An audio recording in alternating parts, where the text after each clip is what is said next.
Hola, buenos días, buenas tardes o buenas noches, dependiendo de donde nos estén viendo. Les doy la bienvenida a este nuevo evento compartido entre Transmedia Historytelling y Explorers de la Federación Internacional de Historia Pública. Para los que nos ven por primera vez y mientras las personas se ingresan a la transmisión, Transmedia Historytelling es un proyecto del Departamento de Regímenes Históricos de Normatividad del Instituto Max Planck de Historia y Teoría del Derecho en Frankfurt, Alemania. Y este proyecto explora las posibilidades metodológicas que abre el uso de medios audiovisuales y de formatos alternativos para la investigación y comunicación de la historia y las ciencias sociales. Y hoy es una jornada especial porque hemos iniciado junto con Jimena de Explorers un ciclo para pensar problemas actuales en clave histórica. Los dejo con Jimena para que Jimena se presente y nos cuente un poco de lo que vamos a hablar hoy. Muchas gracias, Carla. Estoy muy contenta en nombre de la Federación Nacional Internacional de Historia Pública y el proyecto Explorers. Estamos muy agradecidos con Carla por este evento, los cuales ya hemos hecho varios en conjunto.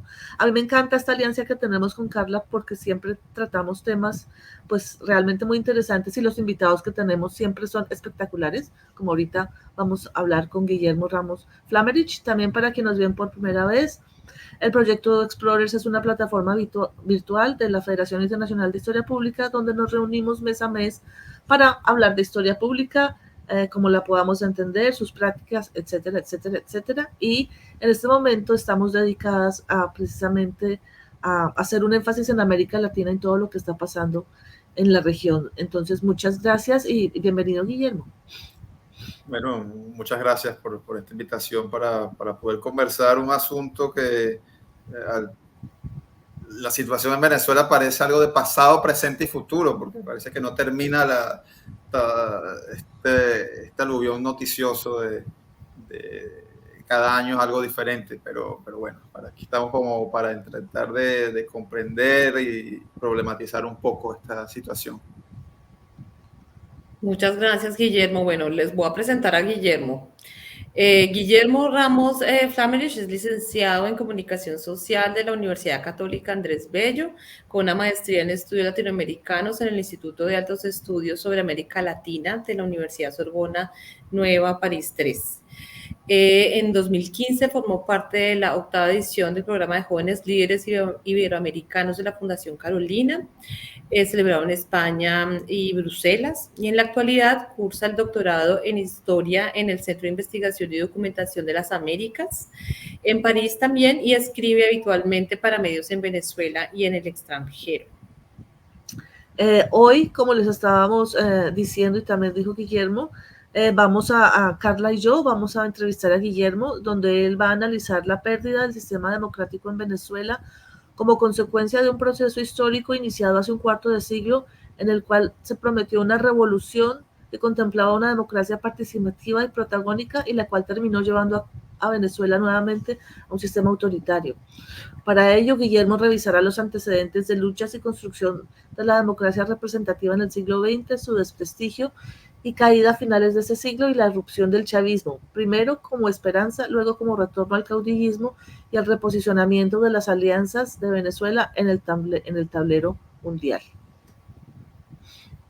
Bueno, esto es un tema gordo, entonces empecemos por lo primero, o por lo más reciente al menos. ¿Qué pasó, Guillermo? Para los que no saben, nos están viendo, ¿qué pasó el 28 de julio del 2024 de este año? ¿Y qué está pasando en Venezuela en este momento? Bueno, lo que ocurrió el pasado 28 de julio fueron las elecciones presidenciales para el periodo 2025-2031. En Venezuela se tiene constitucionalmente son 6 años con reelección indefinida a partir de una enmienda que se hizo en el año, si mal no recuerdo, en el año 2008. 2008-2009, comienzo de 2009, cuando la época de Chávez, y la tradición en Venezuela era hacer las elecciones en diciembre, porque el mandato es la toma de posesión del nuevo presidente o su nuevo periodo es cada 10 de enero, la fecha fijada a partir de la Constitución de 1999. ¿Qué ocurrió? La última elección presidencial del año 2018, la oposición no participa. Bueno, hay un candidato de oposición, pero lo que era el bloque unitario o el bloque de lo que se llamó la Mesa de la Unidad Democrática no participa en el año 2018 en estas elecciones presidenciales, luego de lo que ocurre con el desconocimiento fáctico de la victoria de la oposición en las elecciones parlamentarias, en las elecciones a la Asamblea Nacional en diciembre de 2015. La oposición ganó una mayoría calificada, pero el Tribunal Supremo de Justicia, controlado por el Ejecutivo de Nicolás Maduro, decide primero quitar diputados a la oposición, invalidando sus actas de proclamación como diputados, y después, en el 2017, básicamente quitándole todo el poder de decisión a la Asamblea Nacional de Venezuela. En estas elecciones de 2018, Maduro presenta que gana por 60%, un poco más, pero son elecciones que internacionalmente no tienen un reconocimiento. Además, es importante entender un tema transversal a todo esto son las inhabilitaciones políticas en Venezuela.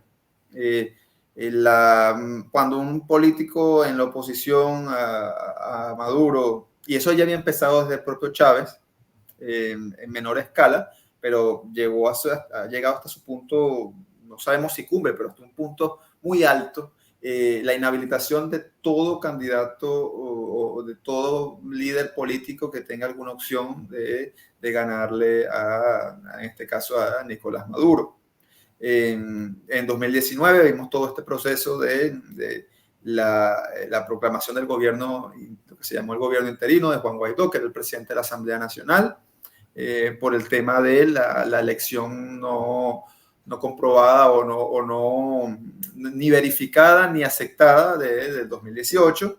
Todo este proceso de 2 presidencias, de reconocimiento internacional, además toda la crisis de COVID. Al final también están las sanciones, empezaron a darse sanciones petroleras que se sumaban a las sanciones individuales que existían desde Estados Unidos, se enviaban desde la administración Obama. Y todo esto, lo único que terminó demostrando es que Maduro controlaba el poder real que en Venezuela el poder real básicamente son los militares, el poder de las armas y el aparato del Estado. El aparato del Estado entendido desde su parte represiva hasta sus tribunales, y todos sus organismos, su parte burocrática. Y se llega al 2024 con una idea de que había habido un repunte económico en Venezuela, luego de las políticas de liberalización, si podemos decir, de la economía por parte de Maduro. Recordemos que a partir de 2013, Venezuela ha perdido el 50% de su PIB del año 2013. O sea, eso es lo que ha significado en los últimos 10 años, 11 años, ha sido una pérdida absoluta de la capacidad económica del país en todos sus sentidos, y hemos tenido además una migración de 8 millones de venezolanos, lo cual pareciera que en los próximos meses se va a acrecentar, lo que va a continuar siendo un problema regional. Después durante esta época, 2019, 2020, 2021, Maduro empieza de facto a dolarizar la economía, ciertos arreglos con los empresarios locales, para mostrar que la economía estaba mejorando, aunque en gran medida ya no se veían estas fotos de los almacenes, de los estantes vacíos que recorrieron el mundo, que decían sobre la escasez, sobre todo en los años 15, 16, 17. En Venezuela la escasez de alimentos fue inmensa. algo que popularmente llamaban la dieta de Maduro, porque no conseguías nada. La gente podía tener el dinero, pero no conseguía nada en los mercados, y todo el aparato productivo y todo lo que había significado, lo que se había hecho desde la época de Chávez, de una economía hacia lo que se llamaba el socialismo bolivariano, terminó triñendo primero, en la primera etapa, porque hay que recordar todo lo que viene desde la época de Hugo Chávez, que era sostener básicamente el aparato social del Estado a partir del boom petrolero que había por la guerra en Irak, sobre todo los años 2004, 2005, 2006, 2007, hasta el 2009, 2010, el Estado venezolano no solamente llegó a tener unos ingresos altísimos con un petróleo a más de $100, sino que hubo cambios en la reglamentación, en las leyes venezolanas, para que el presidente de la República tuviera un manejo directo de este dinero, de buena parte de este dinero. Y mientras en el presupuesto nacional se cotizaba, se ponía el barril del petróleo, que iba a estar en unos 20, 30, era la proyección, el excedente servía para la utilización directa del presidente de la República. Son los años de mayor, entre comillas, esplendor de Hugo Chávez, en los que se crea el ALBA, en los que empieza a enviar petróleo y combustible a diversos países en el mundo, hasta donde se hacen los actos proselitistas por todas partes, donde apoya las campañas políticas de otros presidentes y gobernantes que lo apoyaban ideológicamente o prácticamente, y en la muestra de lo que se llamaron las misiones bolivarianas, la construcción de un sistema de salud paralelo, pero también la serie de expropiaciones que se dan a la industria agropecuaria, el cierre de Radio Caracas Televisión, la estatización de servicios básicos que habían sido privatizados en los años 90, cuando el presupuesto petrolero de un país petrolero, la renta era baja. Y 10 años después de eso, en 2015, 2016, gracias en buena medida a la corrupción que ocurría dentro del Estado, al desmantelamiento de todos estos programas sociales por la falta de recursos, tenías un estado de indefensión para el ciudadano. No se había construido una nueva institucionalidad, que era la gran promesa de Hugo Chávez en 1998, era renovar la democracia. En un principio no como el socialismo bolivariano, sino más bien como un movimiento bolivariano nacionalista, en el que ideológicamente se incluían gente conservadoras de derecha, que habían apoyado una dictadura como la de Marcos Pérez Jiménez, o eran simpatizantes de ellos, que había sido la última dictadura militar que tuvo Venezuela, hasta gente que había participado en las guerrillas comunistas de los años 60. Era como un bloque nacionalista, movimiento bolivariano en contra de la corrupción y en la refundación de una república con valores bolivarianos para acabar con los viejos partidos, lo que se llamó en Venezuela los cogollos, lo que también se conoce como la partidocracia, y que Chávez le llamó las cúpulas podridas de Acción Democrática, que eran la socialdemocracia y la democracia cristiana venezolana, que sobre todo a partir de los años 70 ganaron el apoyo mayoritario de las votaciones. Entonces Chávez aparece como un candidato antisistema, logra cambiar la constitución, básicamente en 1999 tiene apoyo popular, tiene el poder para cambiar las cosas, y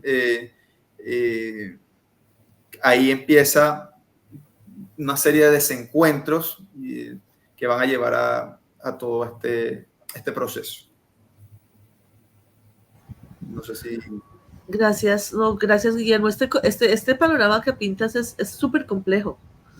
Es súper complejo. Entonces, la siguiente pregunta que te queremos hacer es, pues, teniendo en cuenta todo esto que nos has dicho, como ¿qué variables consideras tú que sean claves para poder entender toda la coyuntura actual? Si tú pudieras incluir algo para que todo fuera o más claro para personas para espectadores que no conocen el tema, ¿qué tipo de variables podrías incluir? Sí, sobre la coyuntura actual, hay que entender que Venezuela desde hace tiempo dejó de tener dejó de ser un Estado democrático. Solo que en su momento esto fue en cierta medida bastante popular. Lo que era un regreso al caudillismo y al personalismo, sobre todo representado por la figura de Hugo Chávez, pero la deriva institucional, tanto en la parte judicial, uno ve los casos de el Estado venezolano nunca pierde un juicio, desde cosas tan pequeñas como esas, hasta y cosas arbitrarias, como ocurrieron expropiaciones a pequeños productores, medianos, grandes. O sea, empezó a darse una serie de atropellos y una serie de concentración del poder en una sola persona y en la construcción de un aparato en cierta medida, eso lo explica. Hay un libro que se llama Dragón al Trópico, de Javier Corrales y Michael Penfold, del año de comienzos de los 2011, más o menos este libro, 2010-2011, no recuerdo exactamente la fecha, pero ellos tenían la tesis básica de que el sistema que se estaba construyendo en Venezuela,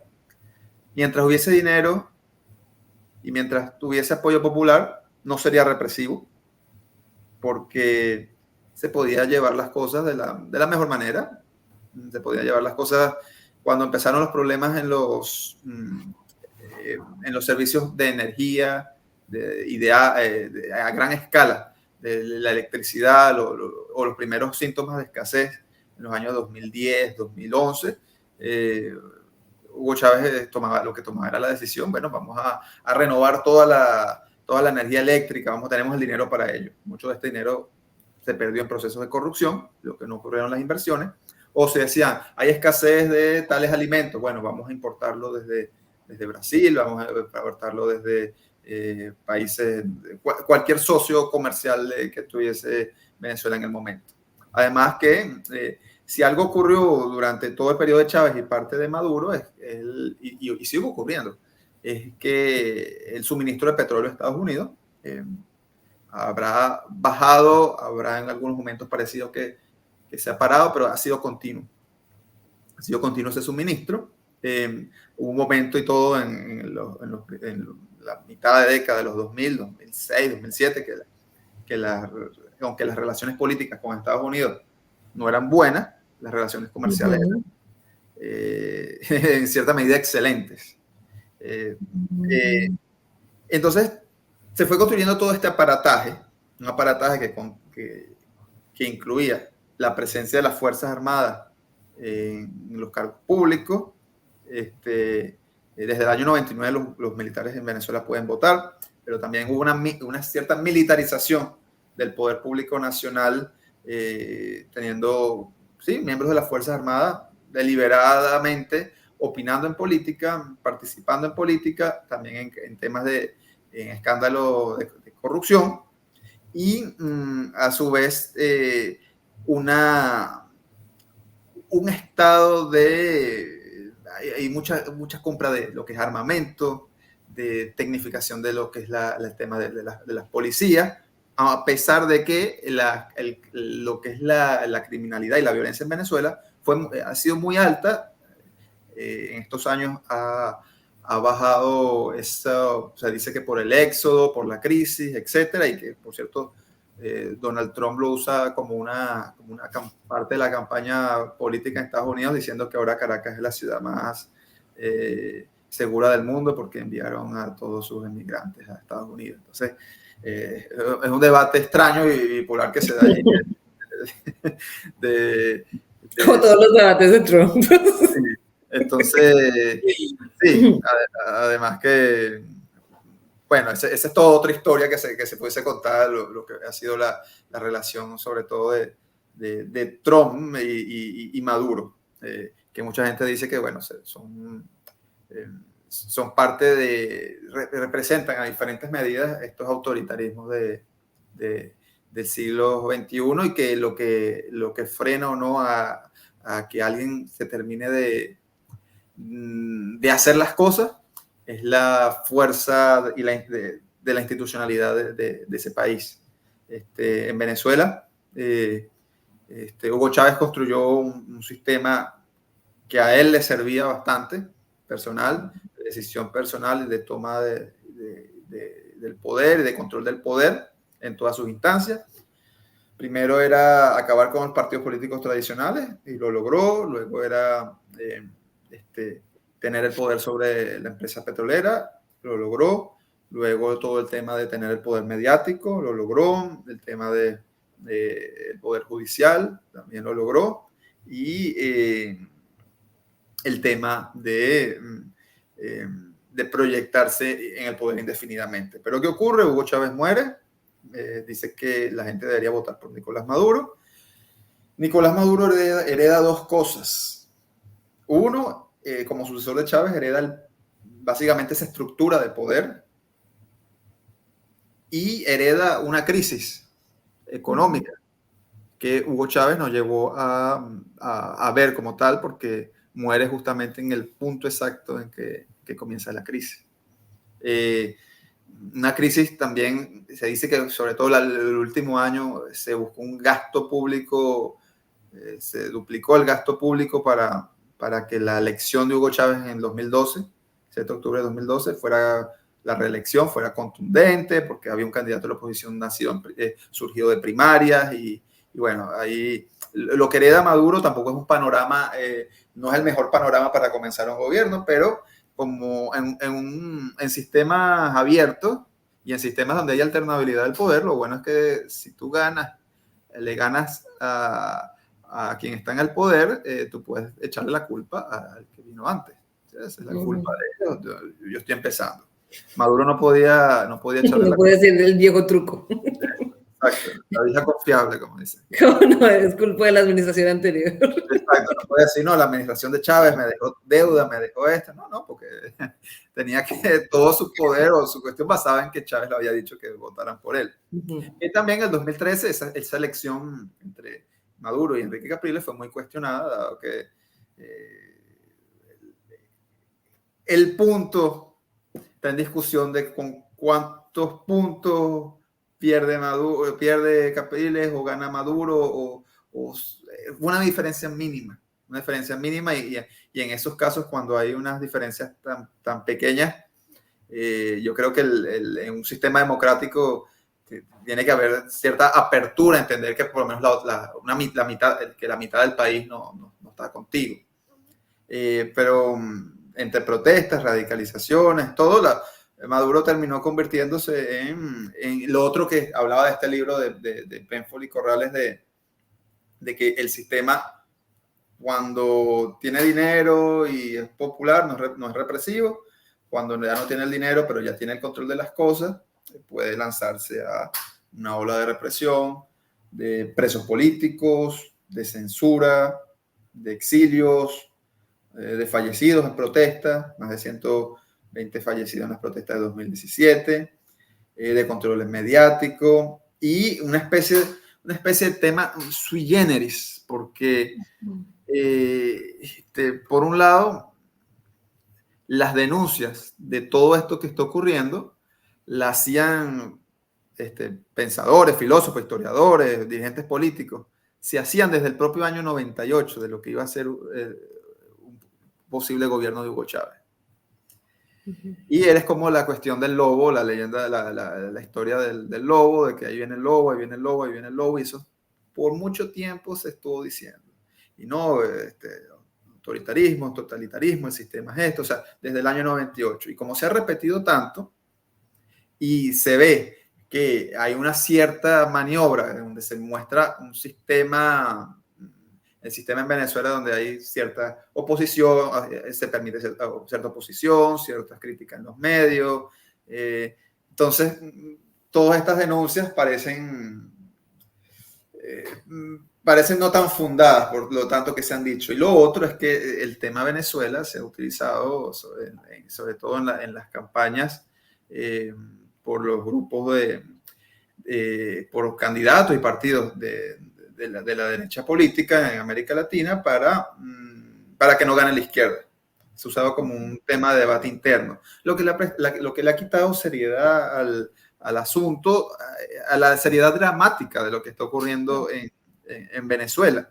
O sea, y eso le ha facilitado mucho las cosas a Maduro, de llevarlo al punto ideológico, de que toda la izquierda agrupada en el mundo, desde la más radical o hasta más hacia el centro, debería apoyar a Maduro porque es un ataque de la derecha, y todas las derechas en diferentes formas se utilizan lo de Venezuela como un punto de si gana el otro va a convertirse en Venezuela esto. Entonces sí, eso por lo menos, bueno, en Colombia se usaba bastante, hasta mismo Estados Unidos, en España, y la verdad es que si uno hace la radiografía ideológica de Venezuela, antes del chavismo, Venezuela era un país básicamente entre la socialdemocracia y el socialcristianismo, era un país bastante en el centro de las cosas,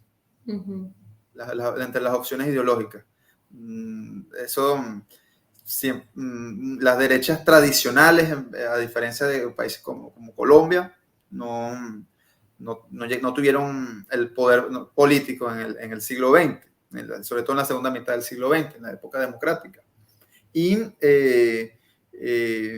también está el punto Chávez creó toda esa aureola del líder revolucionario que está haciéndole bien al país y que es un ejemplo en el mundo y que lucha por un sistema de justicia y libertad. O sea, se construyó un sistema de propaganda muy bueno que todavía existe en el mundo.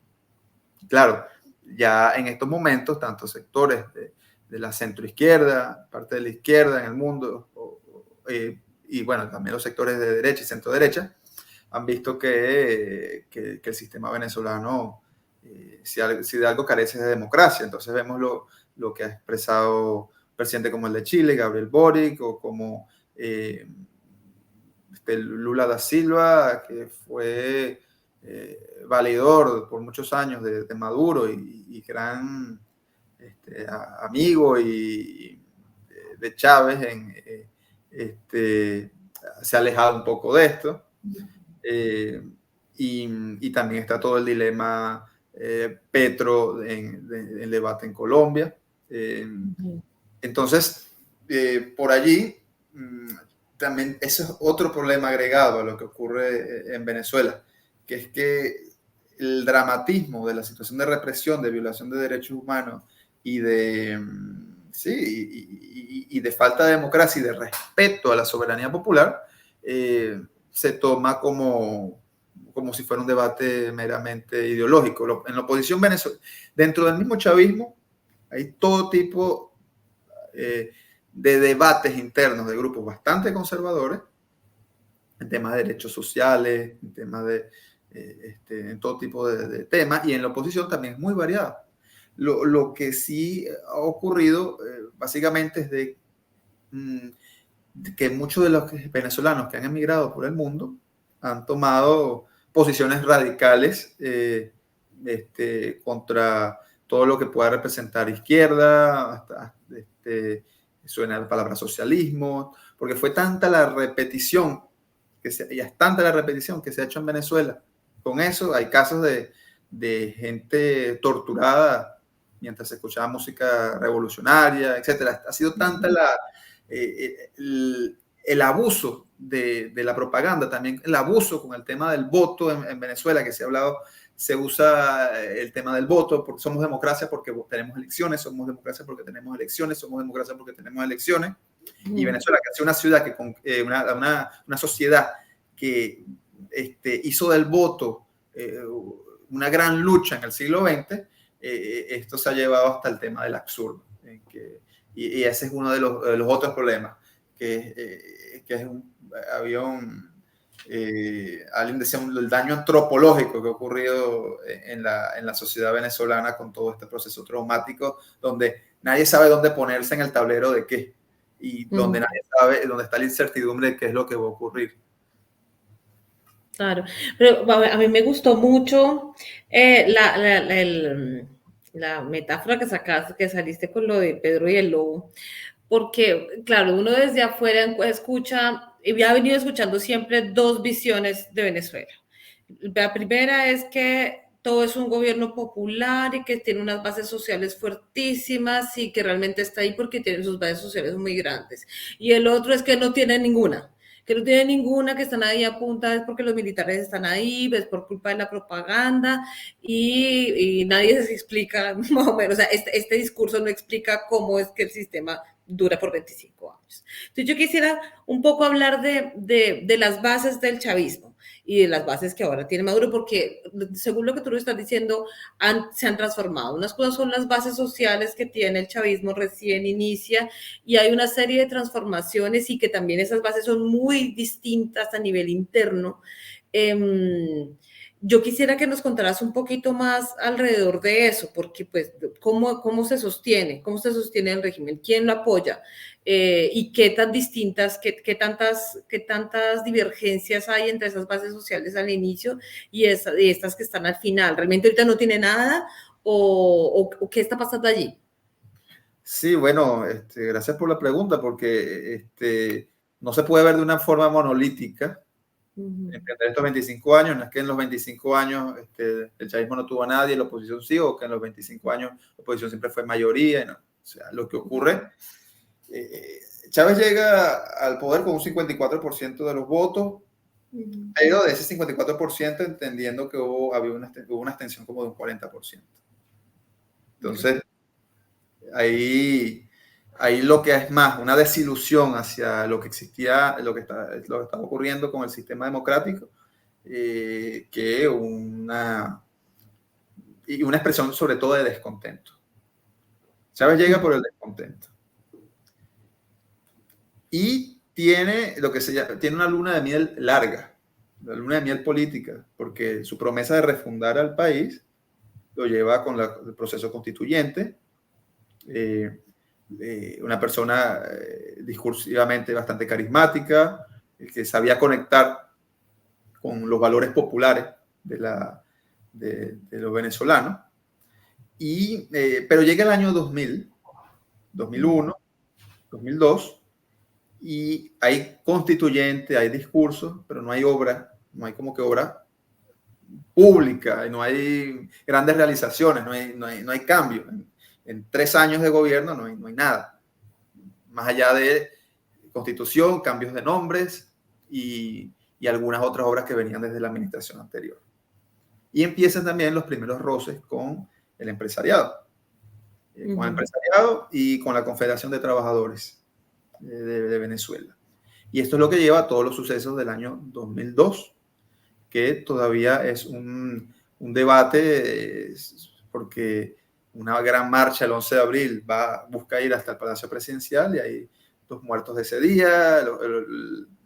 Se le pide los militares piden a Chávez que se vaya, después restituir, después Pedro Carmona Estanga se proclama presidente y lee o decreta una serie de medidas que rompen con la institucionalidad venezolana. Entonces, hay un libro que su título es Golpe al Vacío, porque había un vacío de poder con la salida de Chávez, y al no seguirse como dicen, los pasos constitucionales y un decreto que termina convirtiendo el momento, por lo menos ese momento, en golpe de Estado. Pero también está todo el tema de la violencia ejercida por el gobierno contra la marcha opositora. Entonces, ya son más de 20 años de eso, 22 años, y es todavía un tema polémico de cómo se llegó a eso. Pero lo cierto es que de allí en adelante la popularidad de Chávez está muy baja, muy baja. Empieza la baja, empieza el 2002, 2003, y el sector petrolero da el gran paro petrolero de 2 meses. Hugo Chávez logra resistirlo, logra resistir la baja popularidad y logra básicamente tener el poder sobre la industria. Petróleos de Venezuela era una empresa bastante independiente. Chávez denunciaba que era un Estado dentro del Estado y que había que llevarla de forma diferente porque se llevaba más con con una estrategia empresarial que con una estrategia política. Y él logra tomar el control de Petróleos de Venezuela, politizarla, partidizarla, y la empresa empieza a mostrar más programas sociales. Años después se creó lo que se llamaba el PEDEVAL, que eran mercados populares, a hacer eventos culturales con mayor fuerza, a mostrar, a transformar parte de algunas ciudades, o sea, como que un brazo social del gobierno. Pero Chávez tenía todavía muy baja popularidad porque no había una obra palpable de gobierno. En la Constitución de 1999 se estipula el tema del referéndum revocatorio. Y la oposición se une para conseguir la firma. Las aceptan, después dicen que no, se manda a reparación la firma, se vuelve a convocar. O sea, lo total es que ocurre todo un lapso entre el 2003 y 2004 en que Chávez gana un año para que que ocurre el referéndum revocatorio, pero dándole las mayores largas posibles para recuperar popularidad. Logra recuperar popularidad con lo que se llamaron las misiones sociales, va aumentando popularidad, y en el punto exacto en que ya está con mayor popularidad, que se convoque el referéndum revocatorio y va a ser un referéndum reafirmatorio.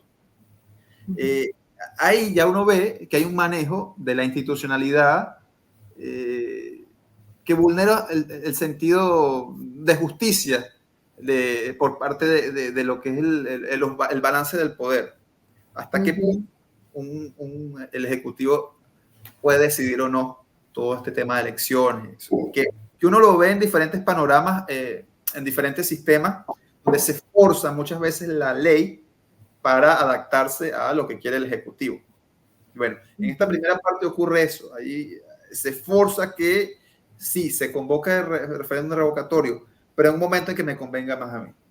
Y como Venezuela no es un sistema parlamentario donde el primer ministro puede disolver el parlamento y convocar elecciones mañana, es otra cosa, un sistema presidencialista el venezolano. Y el poder electoral, y a partir de la Constitución del 99, el Consejo Nacional Electoral no solamente es un Consejo Nacional Electoral, sino es el poder electoral. Son los 5 poderes que hay en Venezuela.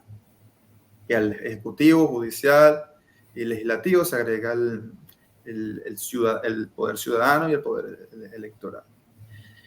Después del 2004-2005, con el tema de misiones sociales, con el tema de la salud que llegaba a las zonas populares, con el tema de lo que dije del boom petrolero con la guerra en Irak, Chávez aumenta en popularidad, mantiene su popularidad muy alta. Hay episodios del cierre de Radio Caracas Televisión que la mayoría de la población venezolana está en contra, igual lo hace y es una muestra de poder. Acabar con el principal, quitarle la señal, la concesión de la señal al principal canal de televisión del país, el más antiguo, y eso lo lleva a perder una reforma electoral, una reforma constitucional en el año 2007, que era transformar a Venezuela en un estado socialista. Adaptarlo todo al socialismo, creando diferentes tipos de propiedad, creando una nueva, lo que llaman la nueva geopolítica, las 5 motores de la revolución. Bueno, Chávez pierde esa elección, le toca reconocer a regañadientas, pero años después, 2008, 2009, sigue como que cambiando esas mismas reformas, pero ya no a nivel constitucional, sino a nivel de política pública o a nivel de la enmienda para poder tener la reelección definida. Entonces, hay puntos donde se dice que Chávez se radicaliza a partir del año 2002, después de los sucesos de abril. Hay otra gente que dice que era algo más planeado, hay otros que dicen que es las influencias primero de Cuba, después del sistema autoritario, las conexiones que se hizo con Rusia, con Irán, etc. Creo que pueden ser, creo que quizás cuando uno revisa los documentos y las cosas del primer chavismo, hay como que un primer chavismo, un segundo chavismo, un tercer chavismo, tanto así que personajes muy importantes de ese chavismo que ayudaron a construir el control petrolero por parte de la revolución y el control comunicacional, ahora son férreos opositores a Maduro y están en el exilio, como es el caso del presidente de PDVSA, Rafael Ramírez, o el exministro de Comunicaciones, Andrés Izarra, que ayudaron, en buena medida ayudaron a la construcción de esas hegemonías. Que lo que hace Maduro al heredar todo esto es ejercer poder, bueno, primero ir sacando del círculo de poder a las otras figuras que pudiesen tener alguna fuerza, o a los que no estaban comprometidos ya con él como líder, afianzarse en el tema militar, y hacer y tener nervios de acero, como dicen muchos discursos. Hay una biografía, creo que es la única biografía que existe hasta este momento, que escribió Roger Santo Domingo sobre Nicolás Maduro, que se llama De Verde a Maduro, el sucesor de Chávez. De Verde a Maduro, el sucesor de Chávez. Buen libro porque te habla de Nicolás Maduro cuando empieza como líder de la Liga Socialista, desde la adolescencia. Siempre se ha hecho o como mito, como burla, el tema de que manejaba un autobús. Entonces, en su caso, el tema de ser parte del Metro de Caracas y del Metrobús era parte de su activismo político, porque dentro de la Liga Socialista, todo, dicen, y eso lo refleja este libro, que sería bueno tener presencia en el sindicato más importante del país, que es el sindicato del Metro de Caracas. Entonces, sí, entonces hay ese mito de esto, al final es un personaje de la política, es un personaje que desde su juventud está metido en política y que conoce cómo funciona el tema de la política. Pero si manejaba bus o no manejaba, ¿si es un mito o no es un mito? No te Yo quiero saber si sí manejaba el bus o no. Según las informaciones, lo habrá hecho algunas veces, no de manera seguida, pero su presencia allí era más un tema de dirigencia sindical. Y en primer momento Maduro no apoyó el intento de golpe de Estado de Chávez en el año 92, porque pensaba que Chávez era un militar de derecha. Y después, al conectar con Chávez, todo esto, empieza a apoyarlo, y en Maduro hay un personaje en primera instancia más ideológico, con formación ideológica, y luego él va escalando como parte de lo que llaman la parachic de la revolución, porque diputado, constituyente, presidente de la Asamblea Nacional, ministro de Relaciones Exteriores, vicepresidente y presidente. Es como que una carrera allí hasta el punto más alto. Y en su momento se le veía como quizás el más negociador, o la persona más tranquila para... no era un personaje radical cuando llega, o cuando se habla de él como sucesor de Chávez. Pero ha demostrado que su vocación de poder, de mantener el poder, sobre todo también cuando tienes toda la amenaza de que hay recompensas para llevarte preso, o cuando ves que hay todo tipo de sanciones personales a tu familia, o cuando ves que estás básicamente sitiado, que en la comunidad internacional por unos instantes o por unos momentos fue básicamente un apestado total. Después, con el tema petrolero y la guerra en Ucrania, todo esto le han dado otra vez oportunidades para los negocios a Venezuela, y incluyendo desde Estados Unidos, incluyendo hasta países de Europa, incluyendo en general. Pero es un personaje que entiende que su única supervivencia es seguir adelante, correr hacia adelante, huir hacia adelante. Y en eso, cuando dice que tiene nervios de acero, yo creo que no está mintiendo. con tal de seguir adelante, es capaz de hacer lo que tenga que hacer, como lo que ocurrió, el 50% del PIB de Venezuela cayó, no importa. 8 millones de venezolanos se fueron, no importa. Escasez, apagones, no importa. La idea es continuar. No sé si en el grado personal, algo de por vida. Al principio él se decía que no quería, que eso no era algo que le estaba buscando ni nada, la presidencia, que nunca se dio. Pero ya va a comenzar este cuestionado tercer periodo. En enero comenzaría si sigue manteniendo el poder. Entonces, no sabemos cómo se ve a sí mismo en este trayecto además que aunque ha sido un personaje bastante ideológico, ha ido de una u otra manera, ha sido el sepultador del socialismo del siglo XXI de Chávez. Okay. Tanto en la parte económica, se ha unido con parte de sectores económicos tradicionales del país.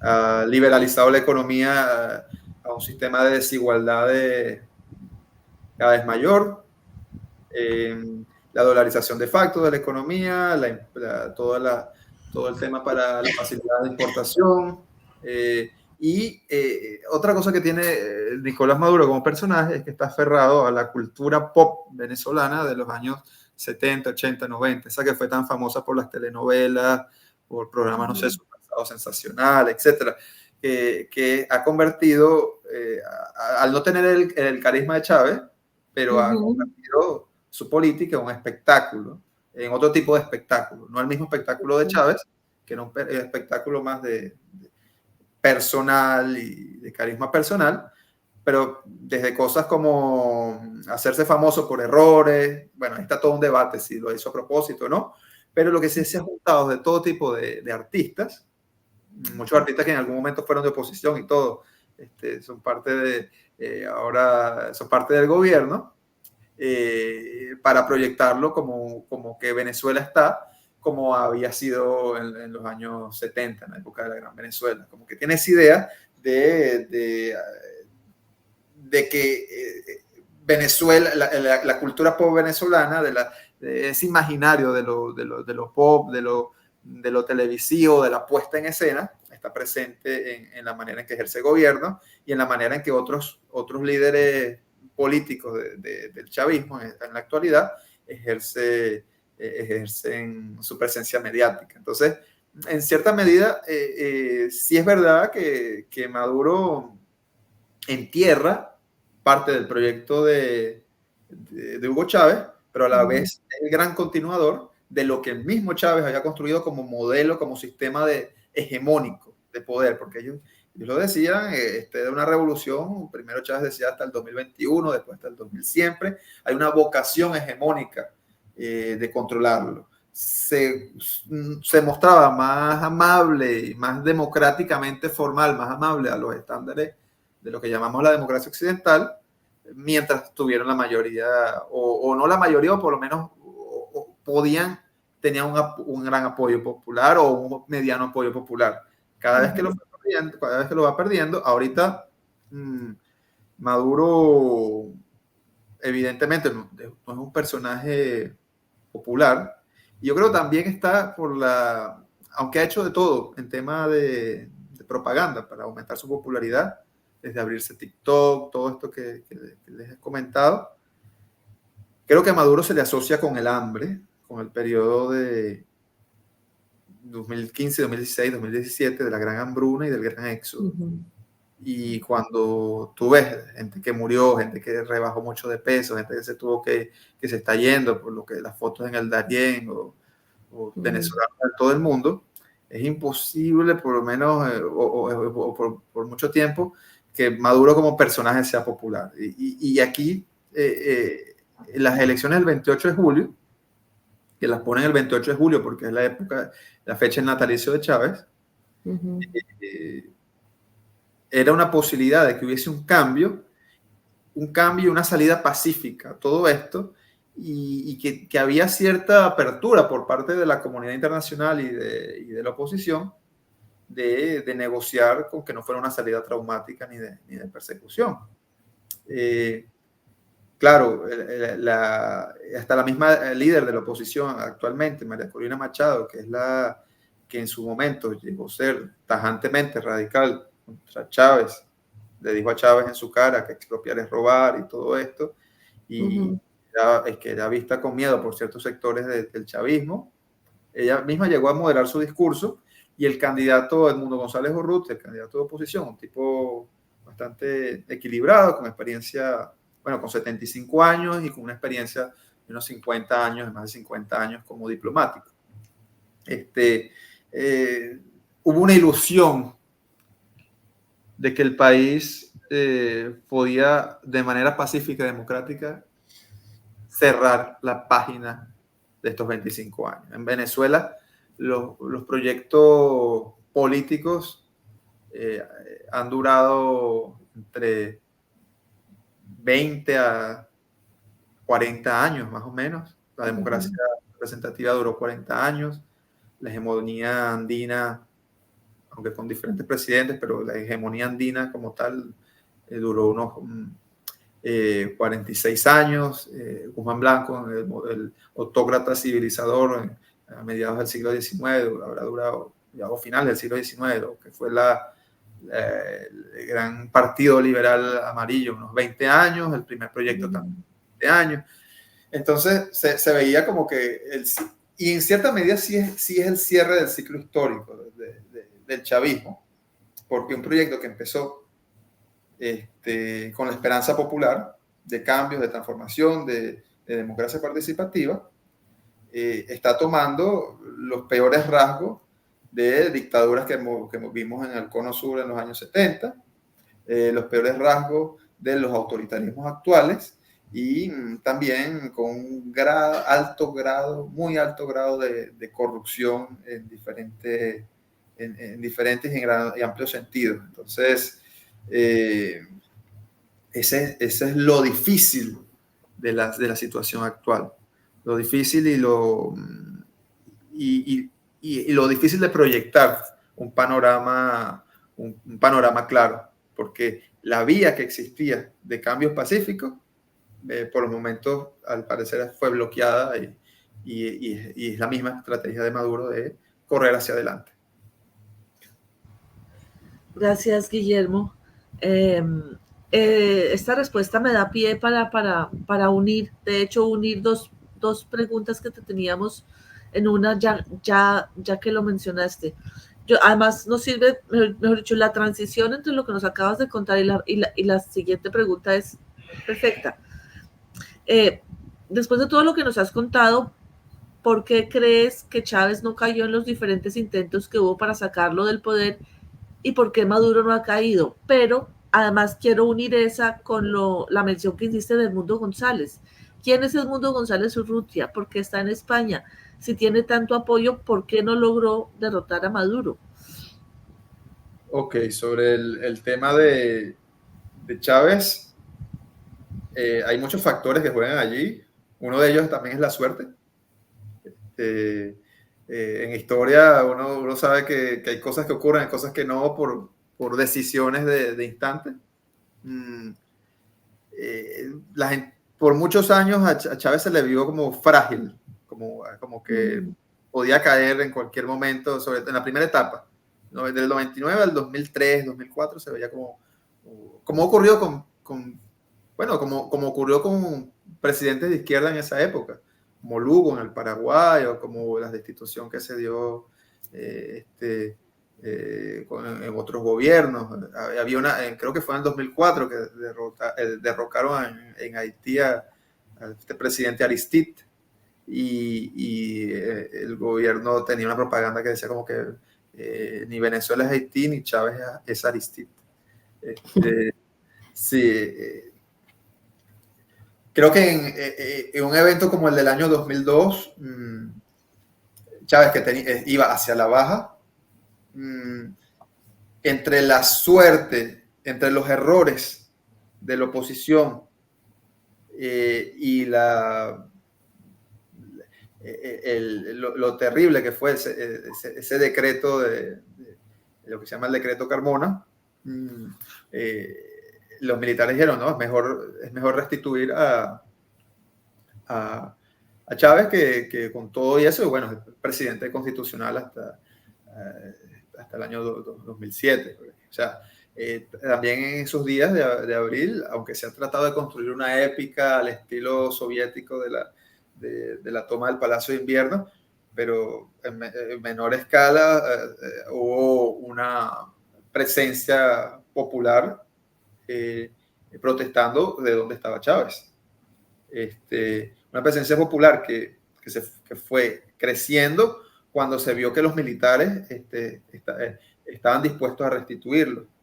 Además que en ese proceso no se dieron fue una salida abrupta del poder, no hubo una renuncia clara de Chávez, y hasta de cierta manera heroico el mandar una carta diciendo yo no he renunciado, estaba preso en una isla. O sea, es una épica que le sirvió por bastante tiempo y que la siguen utilizando ahorita como si fuera el mismo panorama del año 2002. Después, 2003, 2004, 2005, Chávez tuvo viento a favor y el gran problema es que la primera oposición que tuvo Chávez no fue una oposición de partidos políticos ni de políticos, sino una oposición, los partidos políticos estaban destrozados y fue una oposición entre empresarial, sindical y mediática. Y al no existir una oposición políticamente estructurada, partidos políticos con fuerza, Chávez podía vencer en ese terreno más fácilmente a quienes no conocen de política. Y después, con lo que ocurre con el paro petrolero tan largo, la oposición quedó desconcertada después de lo que ocurrió con el referéndum revocatorio, que como ya dije, Chávez abusó, llevó al límite las cosas para tener un año más para hacer cosas. Después la oposición decide no participar en las elecciones de 2005, en las elecciones parlamentarias. Hay una serie de errores de la oposición, y un momento en alza de Chávez, y un momento geopolítico a favor de él. Vemos todo el desprestigio que existía en los Estados Unidos con el tema con la administración Bush hijo y la guerra de Irak, y la fuerza que va teniendo los gobiernos latinoamericanos de izquierda, que empiezan a ganar en diferentes países y que empiezan a tomar como que lo que se llama la marea rosa, que a Venezuela, que bueno, cada caso es particular y vemos en cuáles ha habido procesos, cuáles han sido más democráticos que otros, cuáles han traído más beneficios o no a esas sociedades. Y el primer gran revés así para Chávez termina siendo, bueno, en el 2006 hay elecciones presidenciales, el candidato de la oposición, Manuel Rosales, pierde, pero reconoce que perdió, lo que asenta a que la oposición se estructure más. Pero la primera gran derrota de Chávez en el 2007, cuando pierde la reforma constitucional. El país le dice, no queremos el socialismo bolivariano que tú quieres traernos. Y 2007, 2008, ahí como que la oposición va repuntando.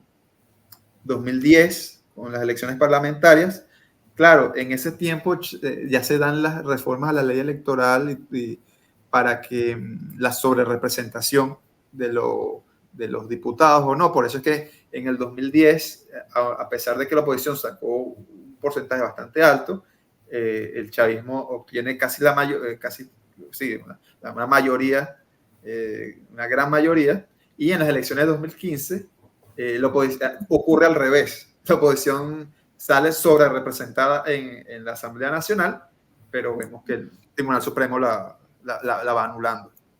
La oposición se va recuperando, la oposición va tomando todos estos caminos más de ganar a las elecciones, pero cuando se ve que hay problemas para que la oposición puede ganar democráticamente, el chavismo va poniendo obstáculos. En el 2008, Leopoldo López, que había sido alcalde de Chacao, un municipio en Caracas, un municipio de clases media y clases altas en Caracas, que era muy popular por la buena gestión que había tenido, y quiere lanzarse a la alcaldía mayor de Caracas, la alcaldía metropolitana. Y lo más probable es que hubiese ganado, pero lo inhabilitan.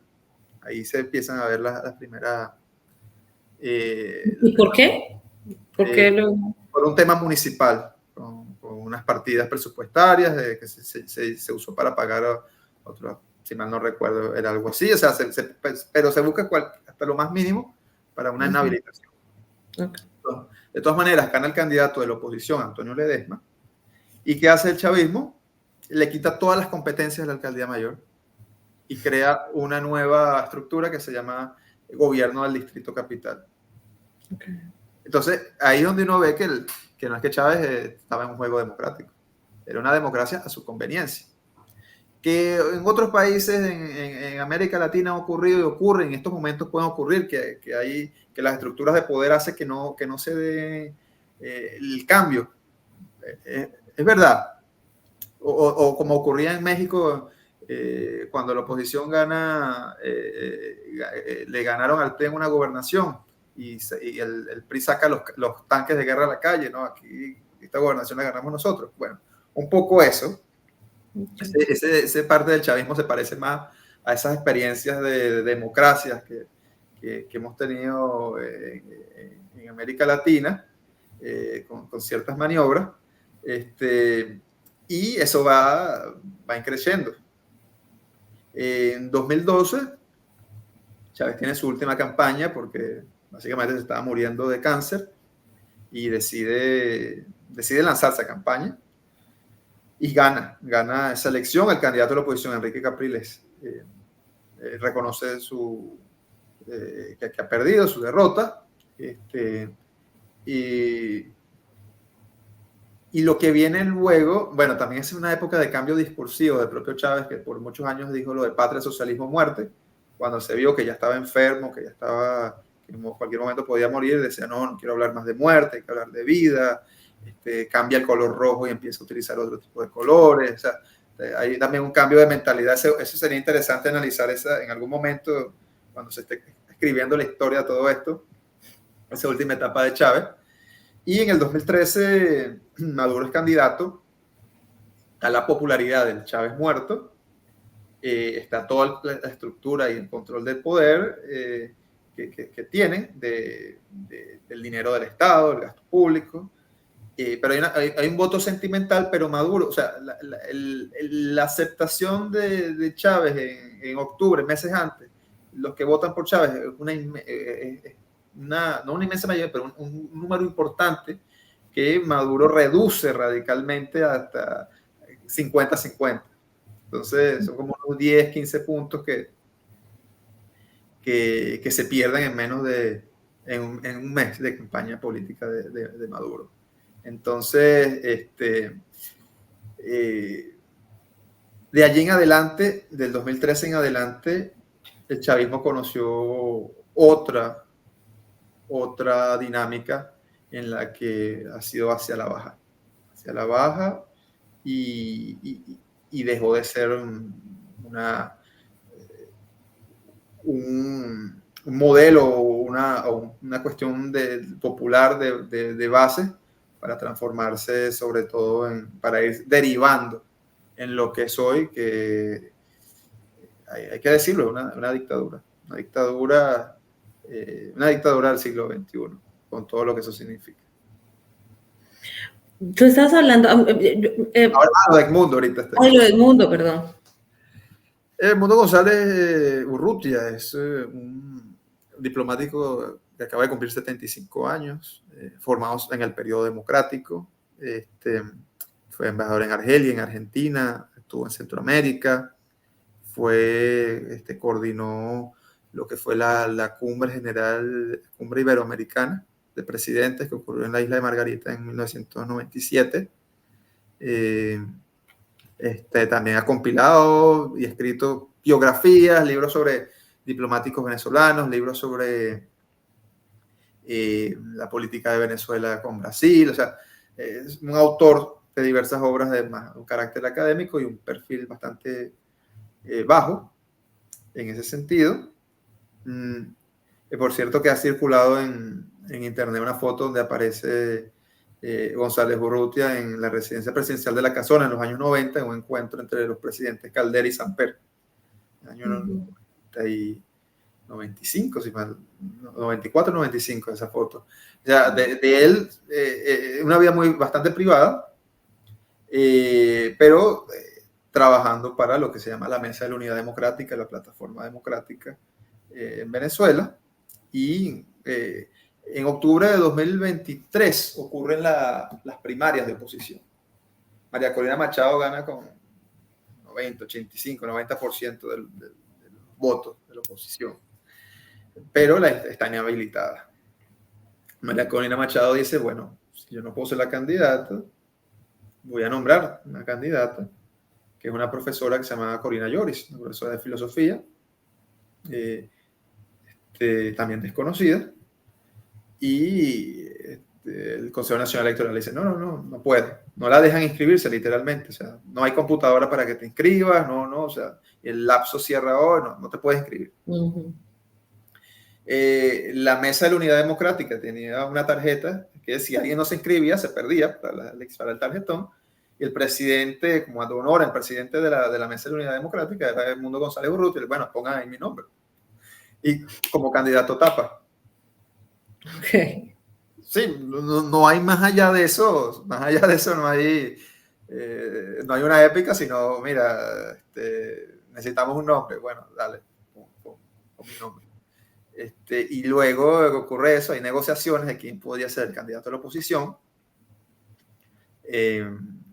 Estaban habilitados líderes políticos de la oposición más abiertos a lo que se llamaría una convivencia, una cohabitación con Maduro, sobre todo, pero María Corina Machado, teniendo el poder que tenía de ser la candidata de las primarias, no acepta eso, hay todo tipo de debates internos y dicen, bueno, vamos a dejar a Edmundo González Urrutia. Y pasó de un completo desconocido a que María Corina Machado aportó a Venezuela con la foto de Urrutia, voten por él, y a todas pareciera, y se tienen por lo menos 80% de actas del Consejo Nacional Electoral que la oposición pudo digitalizar y tener a disposición, todas las pruebas indican a que virtualmente sería el presidente electo de Venezuela. El tema es que Maduro no reconoció esto. El presidente del Consejo Nacional Electoral a medianoche en Venezuela, en Caracas, presentó los resultados, tanto Maduro, tanto tal, y más nada, sin mayor estadística. Dijeron que había sido un hackeo desde Macedonia del Norte, no se registró ningún hackeo desde allá, todo tipo de invenciones. La página del Consejo Nacional Electoral estuvo bloqueada. No dijeron más nada, solo dieron un número. 51 Maduro, 30 y pico Edmundo González Urrutia, los otros como 10%. O sea, cualquier tipo de cuenta, sin ningún tipo de información detallada como se tenía acostumbrado antes. Porque antes tú podías en la página web del Consejo Nacional Electoral ver todo por estado, por municipio, etcétera, y el chavismo en ese tiempo era cuando se decía que era el mejor sistema electoral del mundo y había un aval del Centro Carter, y las denuncias en esa época no eran tanto a que hubiese un fraude, aunque siempre las leyendas y las leyendas urbanas se ponían de que los resultados los cambiaba la máquina, pero no era tanto antes la denuncia de eso, sino la denuncia de que había un ventajismo de propaganda, de tiempo en televisión, de votos comprados, de muertos que votaban, como pasa en otras partes también. Entonces que ese número podía afectar. Y por eso estaba el debate en 2013 de que si Maduro había ganado o no, porque podían conseguirse ese tipo de inconsistencia. Pero en este caso, pues, solo dicen tanto, y ya, ganó Maduro y al día siguiente lo proclaman. Express. Como vamos a... Lo que he dicho desde el principio, la maniobra de nervios de acero, seguir hacia adelante. Sigo hacia adelante, pase lo que pase, me llevo a quien tenga que llevarme, no importa nada, pero seguimos. Y González Urrutia se conoce que después de el mismo 28, 29 de julio se va a la Embajada de los Países Bajos y ahí hay todo tipo de temas de negociación, de que va desde lo familiar hasta presos políticos que se puedan liberar o no, hasta los dirigentes políticos venezolanos de 20 Venezuela, del partido de María Corina, que están encerrados en la embajada, en lo que era la embajada argentina. Todo tipo de lucubraciones, lo que allí pasó, pero preservando su integridad personal. Se va Edmundo González Urrutia protegido por España a Madrid. Y es que, si uno lo ve, por lo menos, ¿qué ocurrió con Leopoldo López, que se entregó y que fue a prisión? La prisión de Leopoldo López en 2014 fue algo terrible para él como persona y a su familia. O la cantidad de presos políticos torturados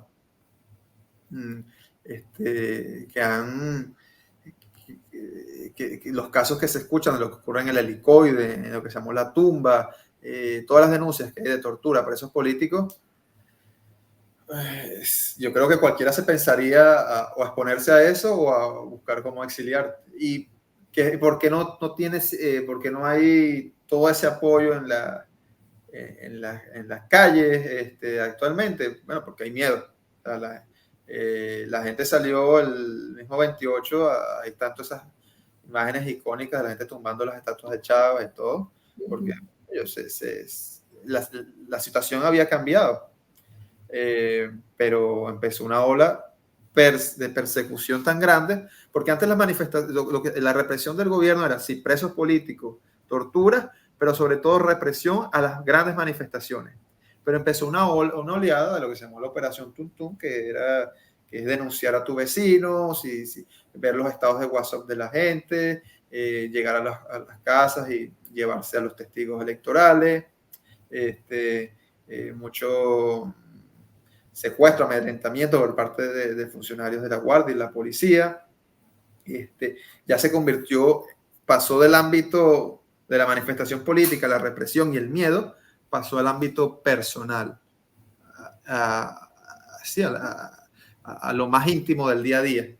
Cualquier cosa podía llevarte a que te llevaran preso, como ahorita ha habido más de 2.000 presos, muchos menores de edad, y más o menos 30 muertos. Tú te estás tocando un tema que a mí me interesa mucho, y es pensar un poquito la oposición, porque hay varios datos que tú los has ido botando a lo largo de la charla. Entonces, por ejemplo, primero que el chavismo no es Maduro, o sea, que hay una política económica que con Maduro se sepulta, digamos, el socialismo del siglo XXI, que él se asocia con sectores tradicionales, o sea, sus redes son muy distintas de las de Chávez, ¿cierto? Y hemos hablado mucho del chavismo, pero no hemos hablado de la oposición. Porque pareciera que, por ejemplo, en este caso, ¿quién es la oposición? Ay, no tenemos oposición, venga usted firme. Y de repente ganó las elecciones. Pero, ¿cuál era su proyecto? ¿Cuál era su trayectoria? O sea, no había podemos decir que hay una oposición, porque, y nuevamente, por ejemplo, también recuerdo la figura de Guaidó.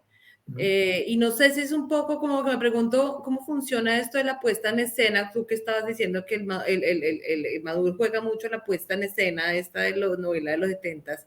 Yo pienso, pues, pensemos en la política Topacio, ¿no? de unas puestas en escenas de buenos y malos, de una posición que existe y de un gobierno que quiera callarla, pero a mí no me queda todavía muy claro quién es esa oposición y quiénes han sido, porque la sensación que tengo es que en cada periodo esas oposiciones son distintas. Hay un proyecto opositor y si hay un proyecto económico de oposición, ¿cómo se traduce? Porque pareciera que la oposición de Chávez pues fue Maduro. O sea, es un proyecto político económico totalmente opuesto, ¿no? Entonces, ¿cuál es la oposición finalmente aquí? ¿Quiénes están haciendo la oposición de Maduro? ¿Los antiguos chavistas o los chavistas, parte de los chavistas aliados con otros sectores yo quisiera que nos contaras un poquito más como cómo se consume ese drama, esa red de alianzas que me parece compleja y cómo nombrar la oposición realmente, si hay un programa o hay varios o no sé. No, y bueno, sobre el chavismo, yo creo que Maduro es continuador de la estructura de represión y política y en cierta medida reformador para su conveniencia, para mantenerse en el poder. Okay. Entonces, juega las dos cosas. O sea, sí cumple el legado de Chávez, el legado autoritario de Chávez, pero a la vez hace las reformas que le convienen a él para poder continuar y asociarse con quien se tenga que asociar. No tanto como un proyecto ideológico, sino más como un proyecto. Bueno, en Chávez también había esa cuestión de vocación de poder, pero más como un proyecto del día a día. Chávez tenía más un proyecto histórico, el de Maduro un proyecto de permanencia, porque sí. Y de la oposición ha habido la gente que desde 1998 o antes del año 92 se opuso y decía lo que podía traer un gobierno de volver a los demonios militares del militarismo en Venezuela, el autoritarismo y el caudillismo, que veían a la figura de Chávez como una figura caudillista y que era un retroceso al siglo XIX, cuando Venezuela había logrado salir de eso. Hubo una oposición, como dije en el primer momento, entre mediática y empresarial y sindical. La organización empresarial en Venezuela en estos años de Maduro más bien ha tenido buena relación con Maduro. Lo que ahí sí ves un cambio, lo que tú decías.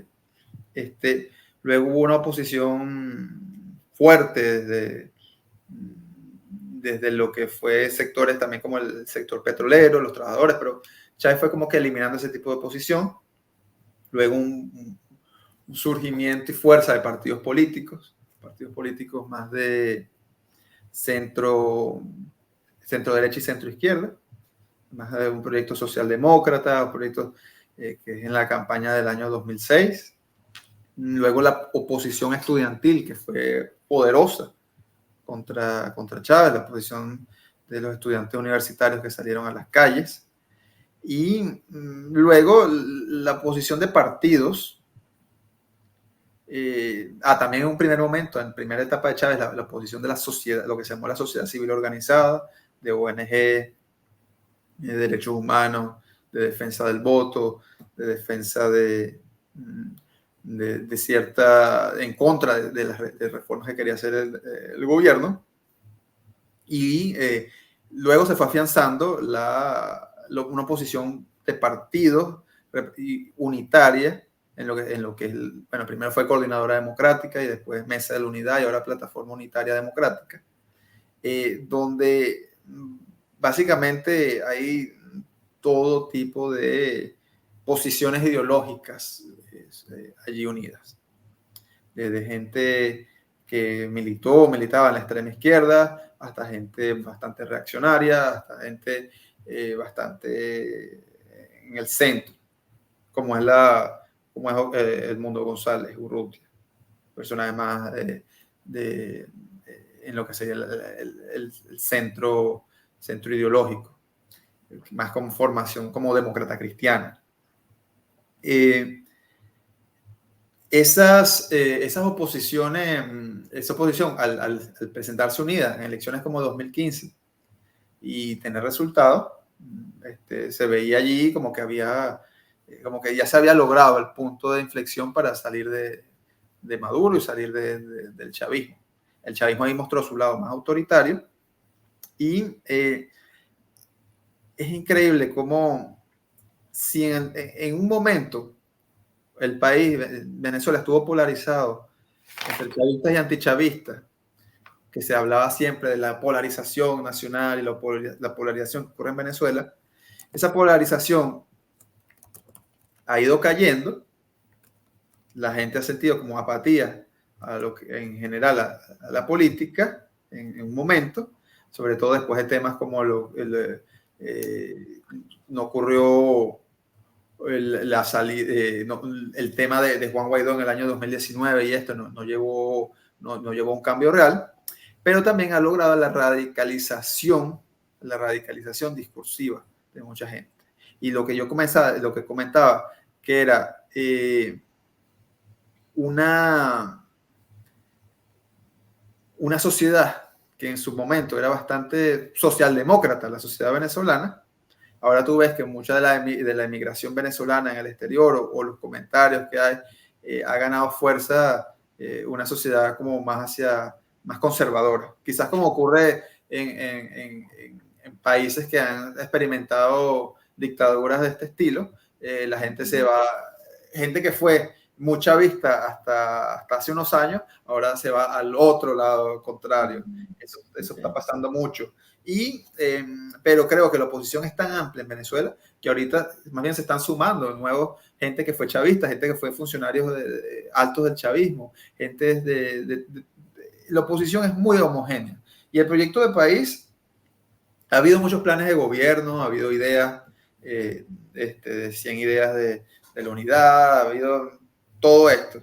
Pero yo creo que el gran proyecto es salir de esta etapa y construir un Estado democrático e ir hacia las cosas básicas, que es la institucionalidad, el abastecimiento, bajar el tema de las desigualdades, los servicios de electricidad, agua que están en colapso, y como que, aunque eso, y es dramático, falta la construcción de ese plan mínimo de qué es lo que se debería restablecer en Venezuela al darse una transición. Existen muchos planes generales de políticas públicas, pero un plan mínimo de acciones a tomar, todavía no hay uno como tal que sea totalmente evidente, pero sí se saben las dolencias generales que tiene la sociedad venezolana. Guillermo, gracias. Tenemos varias preguntas más, Guillermo, pero por tiempo nos toca escoger una que además quedó perfecto, casa perfectamente con la respuesta que acabas de dar. Y a nosotros nos gustaría saber, ¿tú qué consideras debería ser la ciudadanía en este momento? ¿Y qué tipo de escenarios consideras tú se pueden abrir para tratar de mejorar un poco la situación que se está viviendo en Venezuela? Yo creo que la ciudadanía venezolana ha hecho mucho y lo ha hecho en paz. Ha salido a votar, defendió los votos, mostró los votos, mostró su descontento en las calles, lo mostraron en 2014, votaron en 2015, votamos en 2015, 2016 se salió a la calle, 2017, 2019. En 2023 ocurrieron las primarias de la oposición, en 2024 hubo una participación masiva y lamentablemente la respuesta ha sido violencia y miedo. Entonces, más bien yo creo que como sociedad estamos huérfanos, estamos buscando cualquier cosa, ver cómo nos aferramos. Lo digo como venezolano que he vivido este proceso estando afuera, cómo nos aferramos a cualquier tipo de ayuda, de alguna esperanza de que esto salga. El escenario es muy incierto.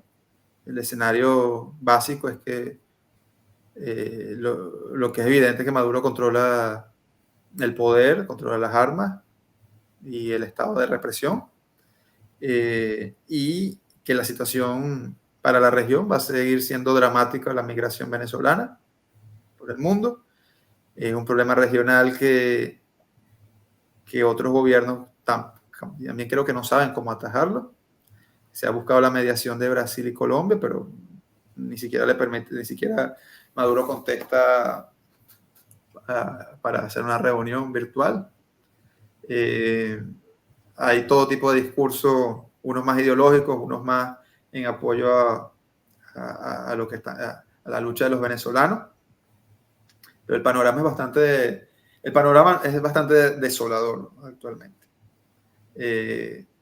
Cualquier cambio que ocurra pareciera que se va a dar por los canales que ocurren siempre en América Latina, y eso es traumático.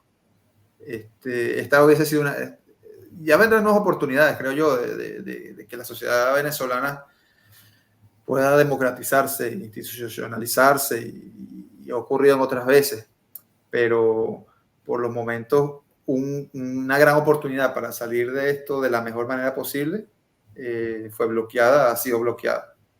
Esperemos de aquí al 10 de enero que ocurra. Esperemos también que va a anunciar o que va a ser el liderazgo de la oposición. Lo cierto es que dentro de la sociedad venezolana en estos momentos hay mucho miedo porque la represión hacia lo interno, la autocensura, la censura en redes, el miedo gobierna también en Venezuela. Bueno, parece un panorama todavía muy, muy gris. Yo creo que las personas sí, creo que ese es el gran problema de investigar cuando uno tiene, cuando todavía no se ha acabado el evento, ¿no? Es una situación muy difícil. Y pues nada, esperar cómo se desenvuelven los eventos. Igual siempre es bueno tener esta perspectiva un poco de larga duración para saber un poco, entender mejor qué es lo que está pasando, qué podemos esperar y qué podemos hacer desde nuestras propias perspectivas y posiciones. Muchas gracias, Guillermo, de verdad. Yo aprendí un montón. Me gusta mucho poder tener este espacio en el que sugirió Jimena, en el que podamos hablar del presente con perspectiva histórica, discutirlo de forma tranquila. De verdad te lo agradezco mucho. Jimena, no sé si quieres dar algunas palabras para despedirnos. Sí, yo quiero agradecerle a Guillermo pues, por el tiempo y el conocimiento, porque la verdad es que yo desconocía muchísimas de las cosas que venían de atrás, porque cuando uno ve noticias, uno solamente ve la noticia, pero ignora que detrás hay un proceso histórico que es importante para poder entender lo que está pasando y que generalmente las cosas son muchísimo más complejas de las que uno cree. Me parece que estos espacios para informar eso son súper valiosos y quiero pues agradecerle a Guillermo porque a mí me aclaró una cantidad de cosas. Eso no significa que obviamente la situación mejore ni nada, pero por lo menos aclara, por lo menos ya tiene unos elementos de juicio para hacerse una idea de las cosas. Muchas gracias, Guillermo. No, bueno, gracias por esta invitación. Lo que dice Jimena es verdad, por lo menos como el hecho de que dicen, ahorita que están sacando, Maduro adelantó la Navidad a octubre, ya van varios años que hace eso. Ahí... ¿Pero qué significa eso? Yo no entiendo qué significa eso. Bueno, que en todos los sitios públicos, todo esto, ya ponen todo tipo de adornos y en algún... bueno, la adelantó también en Colombia desde hace como 20 años. Funciona así. Pero bueno, sí. Acá también ya están sacando Navidad. Muchas veces es eso, es más el impacto de la noticia que se va rápido, que se desmenuza rápido y no el análisis de este proceso de verdad tan complejo y que ha sido... Una vez Chávez lo dijo en un aló presidente, dijo que su revolución era una demoledora, que se iba demoliendo todo y que iba demoliendo muchos liderazgos. Bueno, la misma revolución en parte se lo demolió y con ellas... Este es un punto dramático de la historia venezolana, ha habido quizás comparable con lo que fue por el grado de destrucción, lo que fue la guerra federal, pero sencillamente un punto, vamos a ver, que sea de oportunidades. Gracias. No, a ti. Voy a terminar acá la transmisión, ustedes no se me muevan porque ya ahorita me despido ustedes.